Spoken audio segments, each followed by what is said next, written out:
So our 20-year-old daughter says this as we're heading from breakfast. If she said, I'm struggling with, if you say God healed me, why don't I feel normal?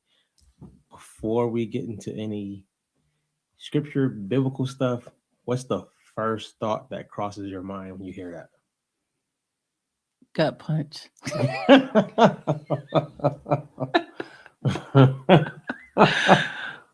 Gut punch, man. Gut punch. I think my first reaction was Mm. it wasn't a gut punch. It was more so this is somebody who would serve God honestly. Mm-hmm. If you ask a question that well, it makes sense, but Yep. I think the second what was your second thought after the gut punch? Yeah, because the gut punch was it was a that was just a personal like dag. My second thought was like, this is an opportunity. I was like, there's more processing that needs to happen outside of my own head, my own heart, and my own therapy session. I'm like, oh, okay, it's time to have this conversation. My second thought honestly was we get to be parents who actually can either continue confusion for this person Mm-hmm. or parents that say, hey, let's hold space and let's actually see what's actually happening. That's it's a real thing. So let Mm-hmm. me give you guys a little story of what was happening. We were coming from breakfast, right? And we had noticed at the breakfast table that some of the mannerisms from uh, our oldest to our youngest, they weren't as Christian like. And we at first Jamaica checked it and we were gonna leave it because she started saying like, "Oh no, okay, I hear you." Like when you're like younger, and your parents or something, you'd be like, "Okay." Like in your head, you're probably cussing them out or saying whatever. And I Mm-hmm. was like, "No, let's understand why it's happening." So that led to a series of questions. Shout out if you don't have parents who are saved, you probably can get away, or parents who are not saved and want to actually get to the root of stuff. You probably can get away with a lot of stuff because that conversation could have ended, Yeah. and that would have been it. Mm-hmm. So we're driving somewhere and um we're asking questions about socializing and things like that. We're bringing up that she has autism and she has ADHD, and her thought was because it wasn't like, probably explained in a different way or just highlighted was you said I don't have autism no more, that God healed me, so Mm-hmm. why do I have the effects of an autistic person? Mm-hmm. And it was a moment from that we didn't know the breakfast was going to end go from Isn't that how they do it though? it was needed though because we got to see like what's in this person, what is this person thinking, our Mm-hmm. daughter, what is she thinking, and let's address it. So you get the gut punch, Mm-hmm. I get the realization like, oh Jack, we cannot ignore this, Right. nor should we, because this could be a beautiful moment even if it's 5 years from now. Yeah. This could be a beautiful moment. But what do you think first as a Christian, and then what do you think second as a mom? Well, I think, well, for context though, unless you watch some of our former videos, you might not know that we had a daughter. She was diagnosed on the autism spectrum at 3. She's now 20. I was a single mom for many years before I met Drew, or he met 12. me or found me. 12. 12 years. It's a And long so, time, yeah. right. And so Drew came on into our existing life, myself and our older daughter. And what's the laugh about it?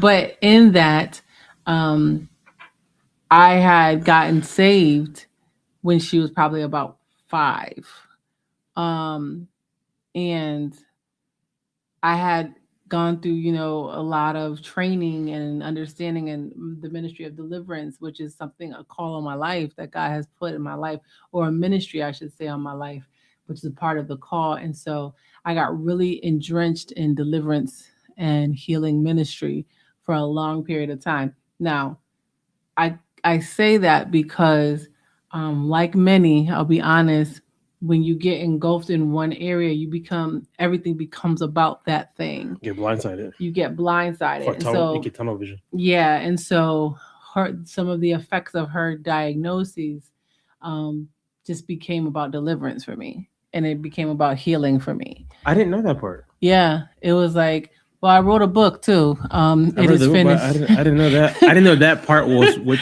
was what Yeah. led to her. Are you saying that to her? Yeah, because it's like that by your stripes we are healed. Like that scripture was like my beat it scripture, meaning like I beat everything with that scripture. Like you will be healed. You know what I'm saying?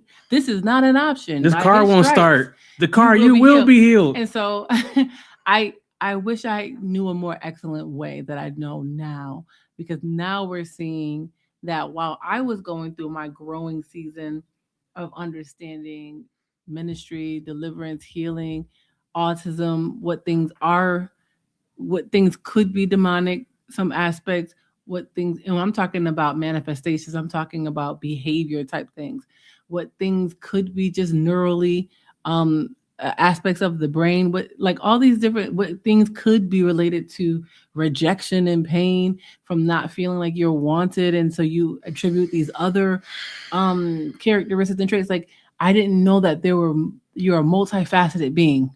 And so I taught her through my language over the years as she was young, because God had given me a word. He says, as you walk, I will heal her. Now, this is when she was not talking. She was going through a lot of things as an elementary age.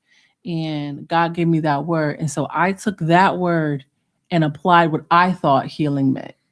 And so that meant every facet of what I see as autism, it will be gone when it's all said and done. Can I tell you how many times where we said that to people? The amount of looks of stupidity. People were looking like, when we said what? oh, she used to have autism. They used to be like, used to. Used to. Right. I used to, and I got that all the time too. They would tell me, oh, autism is not curable. And I still to this day, I mean, I would say, I get what you're saying, but we walk in our faith. And I think we were both wrong, honestly. I think because there are aspects that I know he has healed. And it could have been only him. Like there's so many things that I know only him could have healed, but he did not change her brain design. And that is the piece where it's like I realized I wanted him to heal what I felt was abnormal. When actually, now that we think about it more, say it more, he healed the foundation of the person, but the renewing of the mind had to come through renewing the mind. Yeah, but I mean, and I can talk a little bit more about that, but I mean, I want to make sure I answer your question. How you felt, yeah? How you asked me how I felt when she said that, right? As a Christian, or as a Christian. Well, I can't. I mean, I'm the same person, right? So I filter the Christian and mom. Oh, let's okay. So like when she says that, does your mind jump straight to scriptural truth, or does it jump straight to I may have let my daughter down type of thing? Oh, definitely. Like I may have let my daughter down, okay, or I never brought her up to speed, because like I now know that the way that I was handling it and saying God is going to heal you, don't you worry about it, God is going to heal you, that has become a boomerang now of her own faith. That now was like a barrier, because she was like, okay, is he real or not? Like I thought you said, like, why? The reason it came up because we were getting additional services in her adulthood. Now she's an adult, can articulate her own thoughts and her own free will, and she's like, I don't want to get this service. And I'm like, this is a reflection of what autism looks like at times in adulthood. And that's how that came up. She's like, wait, I thought you said I don't have autism anymore because I'm healed. And I'm like, oh shoot, okay. I've gone through the process of understanding like, ooh, there was a more excellent way to deal with that. And there was a more excellent way to understand God's healing versus how he creates us in unique facets Mhm. versus how he says I'm not going to change this, or how there are environmental effects, like all these things, man-made things. All these things I now have a better understanding, but I never brought her up to speed with it. So she's just back at where I left her because I'm a trusted messenger in her life. So she's like, if mom said it, it must be true. Mhm. And then that thing boomerang. Yeah. And I was like, boop, boop, boop, boop, boop. Well, I think the flip side of it is, Yeah. we've been praying, for God to help with additional services for Mm-hmm. community, Mm-hmm. all these things, and something that we've realized is God does answer us and speak to us what He needs to be spoken versus what we think the answer should be. Because I Mm-hmm. never would have expected her to say that Yeah. at all. But it was good. I think a lesson that we learn is that there has to be some explanation Mm-hmm. and some agreement with things. I think when we say things that God has said, Mm-hmm. there has to be some explanation behind it, Mm-hmm. and the person has to come into agreement with that. She came into agreement with, this is what mom said Mm-hmm. versus this is what God said, because she doesn't know God like that yet. Mm-hmm. And the explanation part needed to be, this is how he may have designed, this is how he designed your brain. Mm-hmm. So, like we were saying, that you may have to work completely different from somebody else, Mm-hmm. but you also may have different advantages that somebody else may not have. Yep. But as a parent, it was one of those things, like, it was double, because it was like our 6-year-old was sitting right next to her, Mm-hmm. and she doesn't miss a thing. Yep. So I was like, Yep. So I don't even know what she said, but she definitely chimed into the conversation. Um, yeah. so it's you get those two, but I think the the wrestle with that as a person in general is, you know, if God healed me, why don't I feel normal? It's the Mm-hmm. same thing goes on, I think, with adults. If God said I'm healed from whatever it could be, from a disease or a mental illness, why don't I feel normal? Mm-hmm. I think the bigger question is to ask the person, what is normal in your eyes? Yeah. Or you know what? And I have a follow-up question for you as well. Because we're hoping that this helps somebody. We're hoping that this helps some families, or people that are just like, yeah, I did that, or we're facing something similar. Um, when you think about normal, the first person or people to show you normal is your peers and then your family. Your So if family, you yeah. have them in a school system, their peers are going to show them what normal is, in their eyes at their age, right? So then that gets into a person's thoughts like, oh, I should be doing this if the rest of my peers are doing this, Which can be dangerous in which a can be way. dangerous, right? But then also, an area that I had to like forgive my own self in is also I created the narrative of what normal is. If I constantly tell you that we have to change this, and that's the piece that I realize now that in her younger years, I was trying to emulate perfection, Mm. right? Because I had a skewed idea of what Christ, like serving God, looked like. And I was like, oh, if everything else is lining up with perfection in our life, you got to line up too. So I would over correct like every time, like, and you have to be careful in doing that because it can hurt. It feels like rejection. It feels like it can hurt a person's confidence, especially if they're getting that from home where somebody's constantly over correcting them, and then they go to school and then their peers are saying, yeah, negative things to them about the areas that their mom or their dad is Yeah. overcorrecting. And so Yeah. we realize now, I should say, that some of the things that we are seeing, even just in regards to just growth areas, I see a lot of it where I'm like, those areas, those wounds happened in development. And those wounds were created in the absence of knowledge. But also those wounds were created because I had a skewed idea of who. It's almost like I was trying to create a mini me that doesn't exist because I'm not some ideal person. But I was like, if she don't do it like I do it or how I did it, something is wrong. I think that's generational though, where people Mm. you just try to recreate your norm Yeah. for them. Before I go ahead, what was the question you got? No, I was gonna ask, and hopefully it helps somebody. Like as when we were dating, like how would you have felt knowing more of, or did you know about her diagnoses and what that meant, or um, how would you, well, how would you approach that in dating if you had to go back? All right, so that's a layered uh, questions. First, I didn't know. So when I met her, you had said she was healed from autism. Mm-hmm. So my idea going into it was this is a past thing that has been dealt with. Mm-hmm. Like so, the area I'm from, like I've seen people like get healed and these big type of miracles. So I'm like, oh, she's all right, she's good. Mm-hmm. Um, and then when we got married, that's when it was like, oh, this is it's just a lot of new. It's Mm-hmm. like new husband, new father to a child with special needs. Mm-hmm. So it was a lot of new. So thinking that she was healed, Mm-hmm. I didn't think anything would be different. Mm-hmm. I just thought we're gonna be raising a 12-year-old together and Mm-hmm. such and such. Looking back in the dating process, Mm-hmm.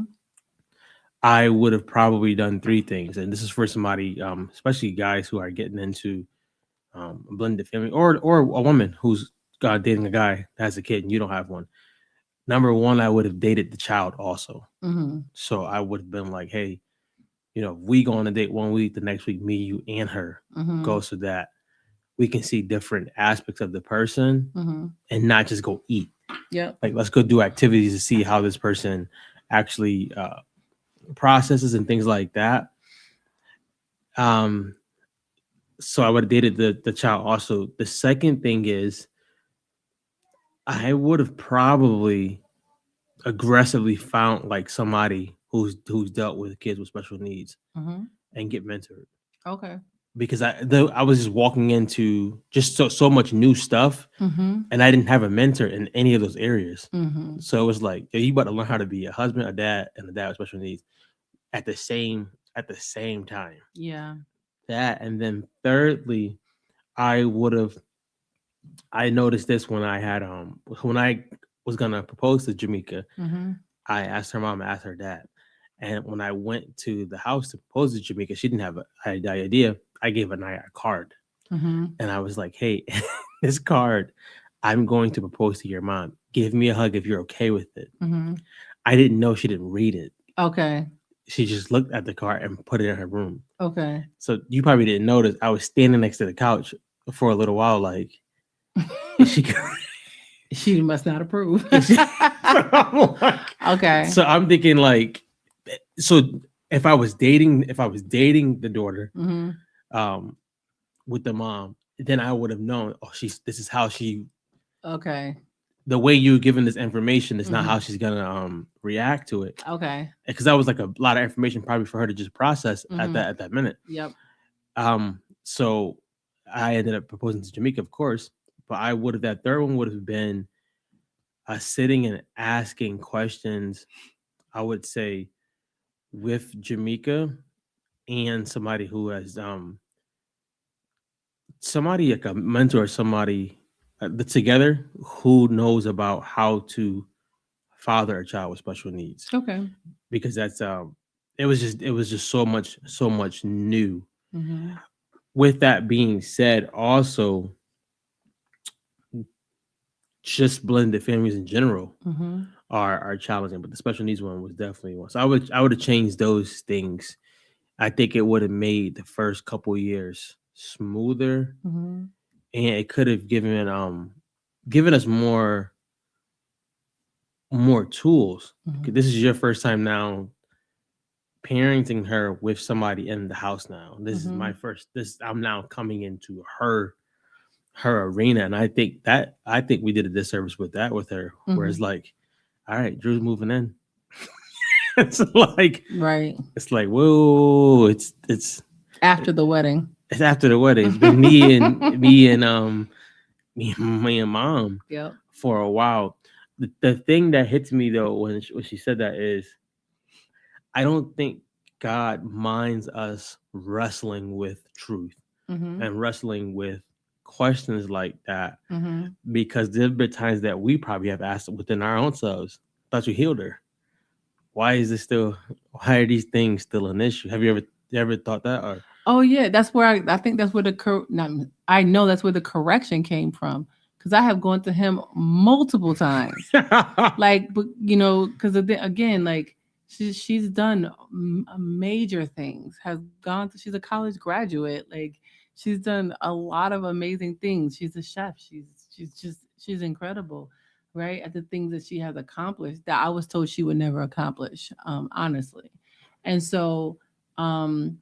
But there were times where I now see in hindsight where I'm like there was a lot of supplementing that happened. what do you mean? Just meaning like running when I would run up to the school, right? When I would drive up there because the roommate situation or the discomfort or the Can we talk about that? Because I I want to be think mindful. I don't because I want to protect her privacy as well. well, I mean, But yeah, what do you mean driving up to the school? Because I or I because mean, I think people think that you pray it, he says something, mm-hmm.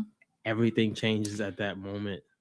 Well, I think so. I mean, in any child that's even atypical, right? When you go off to college and stuff, like there's going to be times that you're going to have to support them. Like Hmm. they're in a new environment, new situation, but it got heightened when she went into a very new atmosphere compared to knowing who was at her high school, knowing who was, across the street, and when we brought her out of that comfort, then we started seeing like, oh, wait a minute, something's still going on here.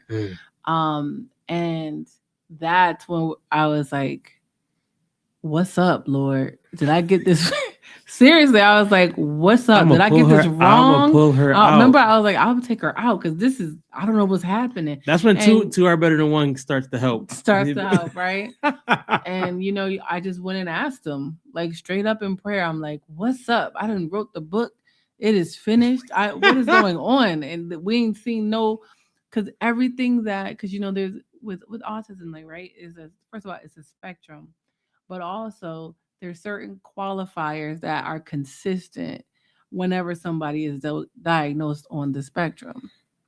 And some of those major facets, like sometimes there's delays in intellect in certain areas, in primary areas, right? Like language or some, not most times not math, but like reading comprehension, certain Hmm. things. And those things are there. It used to be a deficit at elementary school. It was almost like every year it was 2 years behind. But then all of a sudden, like in middle school, it just caught up and just kept going. And it was like, wow, she's on age appropriate in every single aspect. So I'm like, that to me is like, wow, God, you did that. You helped. And also the supports that he sent.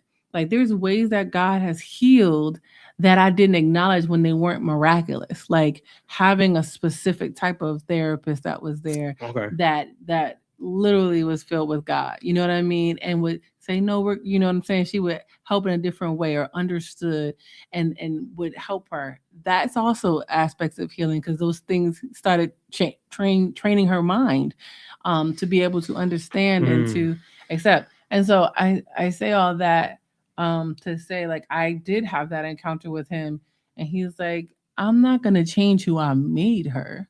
I did what I said, and I'm like, oh, so you did what you said. So it's like, well, what is this? It's called parenting. It's called it's called it's called unconditional Do you think love. because, like we've always seen, Mhm. when she turns this age, Yes, but also we've always seen that 18, we done. Adios, that's the right? worst advice Ever. ever. It's Like, the worst advice ever. But also, I also realized I compared her 18 to my 18. When I was 18, I was living, I think I was at 19, I moved out on my own, like had my own car, had two jobs. I have had two jobs pretty much since I was 16. So I was comparing my life and my walk to this is how you're supposed to be. Where's your jobs? Where's your car? Where's your, where's your independence?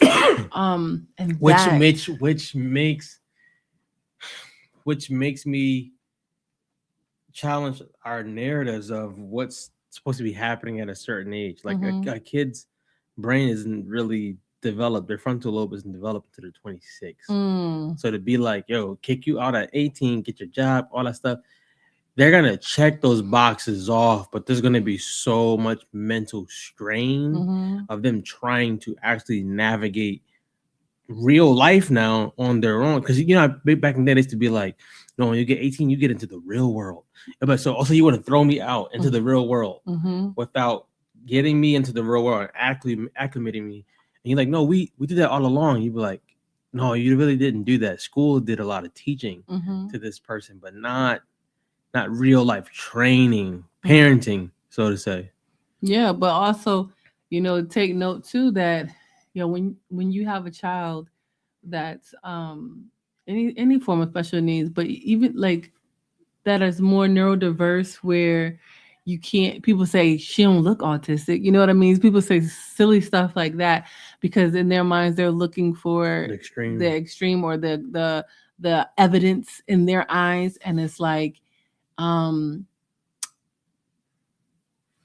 I lost my train of thought. But basically, you can't just be like, oh, because she's now 18 and she doesn't fit this, you know, Narrative. this narrative of disabled, that she should be able to do these things. And I mean, I got a lot of slack even from people like in our family and stuff. They're like, she's fine, this is excessive, and your thoughts are extreme. And I'm like, oh, because y'all don't see how much I supplement. It's like, And I mean, honestly, like, yeah. or y'all don't see the internal battle that happens in order for a lot of times young people that are neurodiverse, they will try their best. They will hold in, when they're at school. If they know, for example, that stemming is something people make fun of or they don't like, they will hold that thing in. They will control it. And the moment that they get home, they will be like letting loose because they've Yeah. been holding in all of this or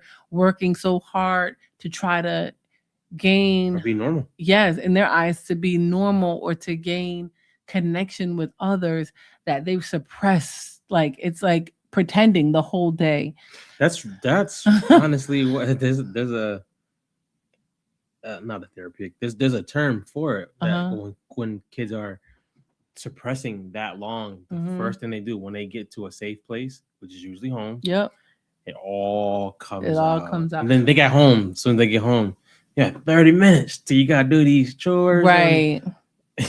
Right. I was gonna say too, I'm sorry, I had lost my train of thought, but it came back to me that with all of that they're suppressing, so sometimes you're not even dealing with the symptoms of particularly autism anymore. You're dealing with the symptoms of trauma trauma. because they've experienced trauma. Being bullied is trauma. You know what I'm saying? Or hearing Yeah. false narratives, or being compared to others, and then you think of yourself and you start having negative conversations with yourself. That can result in trauma, and the person usually could be so introverted seemingly that they don't express it. So that child that always tells you the same thing every time you say how was your day and they say it was fine. I remember coming even, I mean for me, even I'll speak for myself. I remember always saying today was fine, today was fine, and I was getting chased from school. You know what I'm saying? The bully that was chasing me every day. But when my mother asked how was the day, I'm like, oh, it was fine. Yeah. Because you want to you don't want to cause trouble. Mhm. And you start to feel that you're the one thing we want to keep always highlighting is that you don't want our children to feel that they can't come talk to us about what they actually feel Mhm. versus if I say I'm fine, I just believe in God that I'm good. You'd be like, no, 'cause that's gonna catch up in the long run. But the school thing you mentioned, without going too deep into that, was you had mentioned before you was nervous when she was going to middle school Mm-hmm.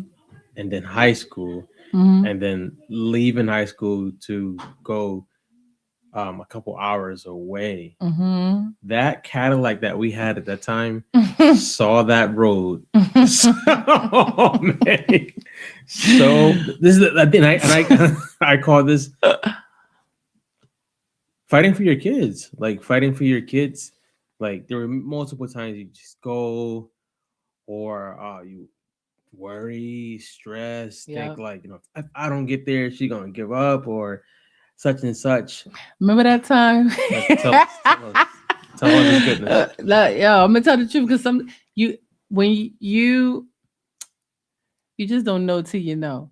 I remember that time because, like I said, I was a single mom for 12 years.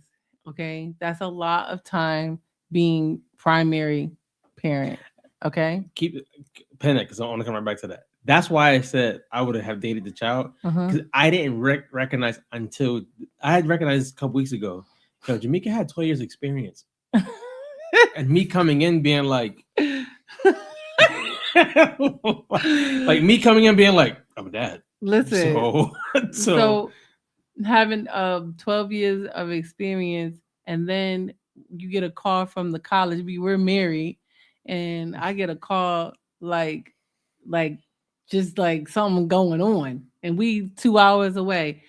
Drew was talking to me while I was moving. I was getting in the car, jumping in my car, and he's like, "Wait, let's talk about this." I couldn't even hear him. I could not hear him would you have because heard? Would you have heard now? yes, now I would have stopped because I know that you and we work great in that way where I sometimes need like that reining in because I'm like boom, don't, especially when it comes to like our kids, especially when you are a mom of a child with special needs, like you tend to be like on all the time. You tend to be their greatest advocate. And so you're always defending, you're always advocating, you're with the schools, with the doctors, with your family, in your Mm-hmm. home. You're always seemingly on. And it didn't just shut off when she went on to college. It was like when I got that call and I heard her voice, I was like, I gotta go, and I drove out there. I think I might have called Drew when I got there. Cause and then I had to come back and apologize. And I say all that to say because sometimes you carried so much that you don't even know sometimes that you don't have you're not carrying these bags anymore. Uh, You know what I'm saying? And you're on autopilot and you're just carrying the bag and the bag is empty. And you just accustomed to carrying all of these things by yourself. And like in hindsight, I was just so glad that we were in the car and able to talk it through together because I'm not by myself anymore. what would you have done? What would you have done differently now if that happened? Because that's something that you ended up doing the second year that was different. Like, Mm-hmm. so let's say she gave you the call. Mm-hmm. What would you have done differently? Like now that. I would have stopped and I would, first of all, I would have been like, all right, are you safe? Like, let me get you in a safe space. Even if you're uncomfortable, like, are you safe? Safe. And if the safe is yes, it's like, okay, stay right there, hold that thought. I'm getting Drew, right? And I will come and I will talk to you about it, etc. Because most times I'll say this. I've already made up in my mind what I'm going to do. However, that's not good. That's not, it's just because I always was so singular in thought. There was nobody else to bounce stuff off of. And so I want to challenge myself. I would challenge myself in that moment to rewrite that narrative in my mind that this is what I'm going to do and talk from a plain slate. This is the situation. What are your thoughts? The reason why I asked was year two, you did more of that. Mm-hmm. Let me not run and go get you. Mm-hmm. Let me talk this out first. And the reason why I say that is because you could go rescue the person, but you're gonna realize 8 years after that, you're still gonna be running to rescue them. Yep. Versus like, wait, like let me give you some skills. Mm-hmm. Let me help you build this skill while while you're there because you are safe. Mm-hmm. The college was really safe and stuff like that. Mm-hmm. But year two, you did more of that than the first year. Was like, yeah, we up in this sucker like twice a month. Like, I ain't even now let care. me I ain't be even flinch. let me be honest. We not balling now, but we was not balling then to be Ah, remember, yo, 'cause one time I told you I was I like, need 10 yo, on the petrol. I was like, 10 on the petrol. I was like, yo, every time we come to New York, It's $100. it's no, it wasn't 100. I was like, it's 200. I Oh, said, because it's the gas to get there. mhm. And It's then the food. the food that we're gonna. Oh It's yeah. four of us, so we're gonna eat something, and then it's the gas to get back. And I was like, and then there's another trip to get her to the school, and then get us back. Yeah. So I was like, that 2 hour. That coming home for the weekend stuff. Yeah, Yep. I was like, Yeah. yeah, it's not gonna be every. Cause you was like every 2 weeks, man, come home, and I'm like, hey, let's look at this like holistically, because it's not making sense. Yep. Then but the greatest thing that I saw you do two times. One was when was at a job Mm-hmm. that was 10 minutes from her home, and she was having a meltdown, Mm-hmm. and you did not run out. Yep. He was like, "Okay, take some breaths. Mm-hmm. Let's calm down." You told her something. You comforted her and said this, and I was like, "That's I'm proud of Jamaica." She comforted her. She said, "What you're not gonna do is walk up in there crying. Wipe your face, get yourself together, and go finish that. Go finish that shift." It was 10 minutes into the shift, so it was like, "Go finish that 9 hour shift, but don't go back in there crying and stuff like that." I think those are the things that parents miss. They jump straight to, Let let me me just rescue you. rescue you versus, yo, let me give you some comfort from where I'm at. Yep. Let me give you some tools you can use and be help you, because I'm not gonna always be able to just rescue you. And that's the key that you have to remember also as a parent.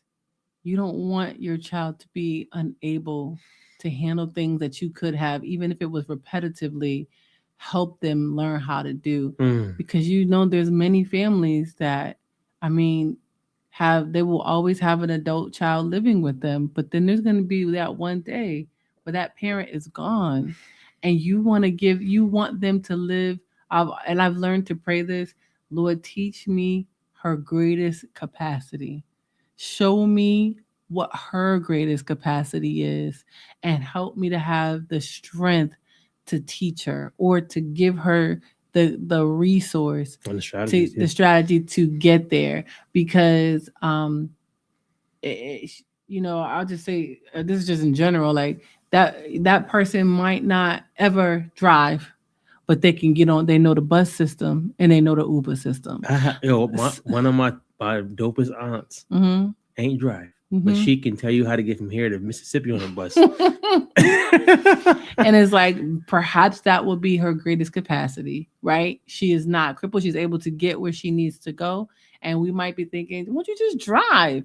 That might not be what she's able to do. Um, Mm, mm. and I'm just saying, like, help me to see what her or his greatest capacity is in this area, and to accept that. And that's it. Because instead of trying to fix them, You can't fix to people, not, yeah. yes, because you know why we do that? And it's going to be tight, but it's right. But we fix them because we have aspirations of what our next was going to look like. And that's the part that it's selfish as a parent, because when you have your children, you don't know what the future is going to hold. You are committing to a lifetime. So if Mm. you get that empty nester day, kudos to you. You have What if you been don't? you Yeah. listen, you've been blessed, right? But I want you to expect that you won't. And If we never get the empty nesters, I'll tell you this thing though.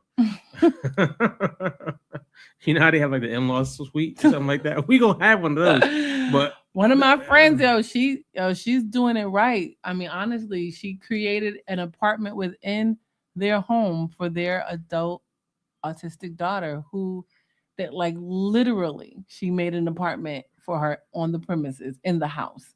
And I really was like, that is like, she literally put a doormat at the door and everything I respect that. to make it like, this is your space. Her particular situation, she's like, she will not live independently. She needs to be connected to us.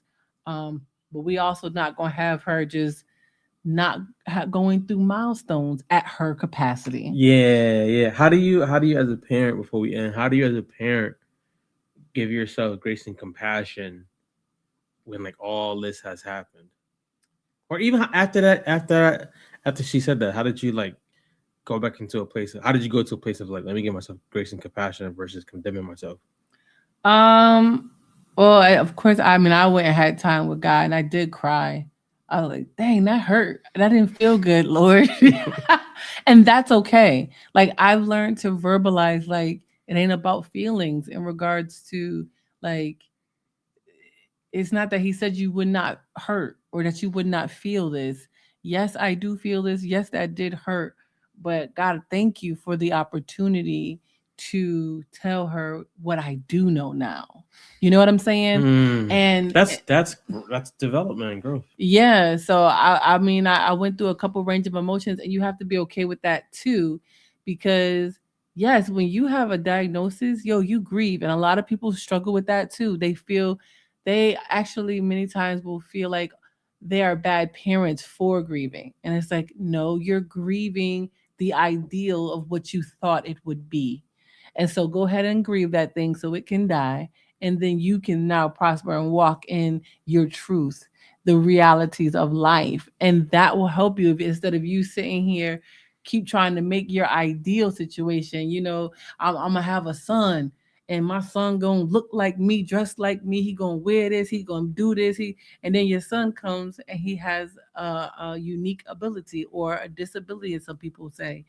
And then you're like still trying to make him become who you who you in your mind said this is why I had a son. No, that's Well, not why which you is had a which son. comes back to you're idolizing your own fantasies, and it's actually God welcomes us coming back to Him to grieve that stuff and bring this stuff back to Him. Mm-hmm. Versus, I thought it needed to be this way, and then Mm-hmm. you don't realize you step into the place of being God, That's it. and that's an ugly place. But Mm-hmm. the grieving part is healthy. Hey, I really feel bad because of this, and there's been times me and Jamaica have had our private talks about certain things like that, and then releasing it. But Mm-hmm. I'm not in control over her, Yeah. like, or my kids or your kids. Like, we're just managers Yep. We just that just live managers. with them every day. But we're not owners No. of them. If you don't release that, you will beat yourself to the death Mm. trying to make them a mini you. Mm. Well, thank you for loving us, hon. Yeah. Yo, so that is that. Couple quick announcements to make. Number one, Jamaica is going into the second, depending on when you see this, the second session of the book Church Girl. Mm-hmm. You guys can still join that. We'll put a link in the show notes for that. Mm-hmm. We have a once a month Bible study now. It's called Kingdom Conversation. Every third Thursday Mm-hmm. of the month, and I'll put a link for you to subscribe to that too. But besides that, our goal is to just share real life stories, real life experiences. So you're growing as we grow. Yeah. So like, share, subscribe, do all of that stuff so that we can keep bringing you this amazing content. Peace out.